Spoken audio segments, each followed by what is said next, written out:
દાહોદમાં નકલી કચેરીનો ભોગ એક ઝાલોદનો યુવક બન્યો છે। સદ્દામ ઇસ્માઇલ નામના યુવકને ટેન્ડર આપવાના નામે ઠગાઈ કરી, ટેન્ડર આપવાની લાલચ આપી અને આરોપીઓએ 73 લાખ રૂપિયા ખંખેર્યા છે। પોલીસે એઝાઝ હુસૈન સૈયદ અને અબુબકર સૈયદ સામે ફરિયાદ પણ નોંધી છે। નકલી કચેરીનો કૌભાંડ થયો હતો।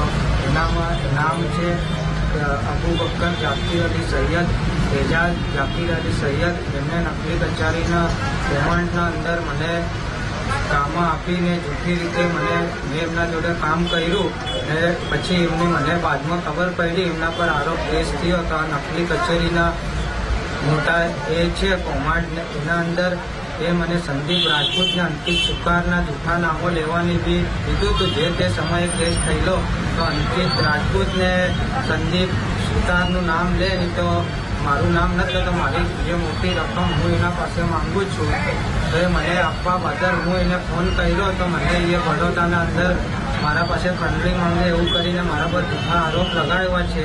દાહોદ જિલ્લાના અલગ અલગ જગ્યાએ ચેક ડેમો તેમજ અન્ય કોન્ટ્રાક્ટના કામો કરાવડાવેલા, પણ આ કામો કરાવ્યા બાદ આ કામના જે ફરિયાદી છે એમને કોઈપણ જાતનું પેમેન્ટ કે કરેલું નહીં।